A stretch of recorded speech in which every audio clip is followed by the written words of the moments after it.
So we've had the podcast for a few years now, and one of the questions I get asked a lot is, A, why are you doing a podcast? B, why are you outsourcing a lot of the podcasts when you have an agency full of people that in theory could do all of that?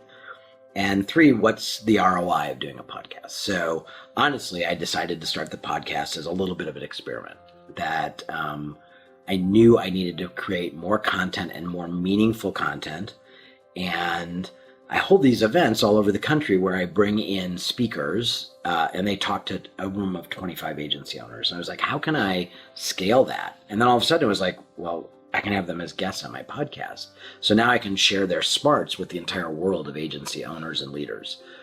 So the experiment for me was, would it have traction?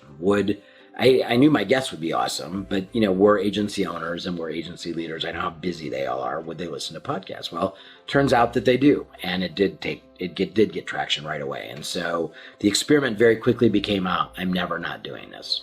2, people ask me, well, why would you hire out? So literally, my involvement in my podcast is identify the guest, invite the guest to be on the podcast, conduct the interview, and I'm done. And the reason I outsource that, so I own an agency, absolutely. Do I have people on staff who could have learned how to do all of that? Yes, but we don't do a lot of that work.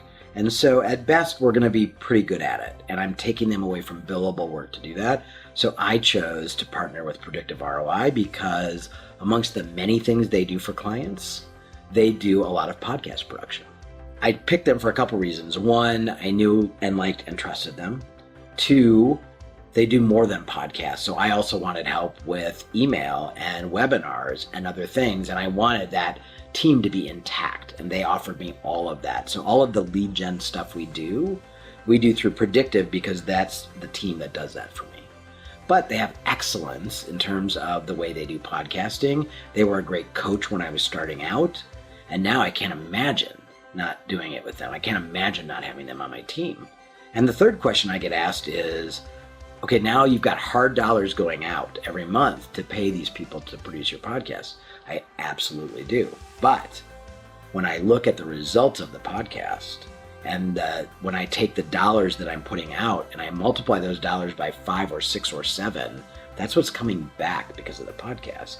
So that investment to me is sort of a no-brainer. Why wouldn't I hire professionals who are excellent at their craft to help me make more money? Nothing wrong with that equation.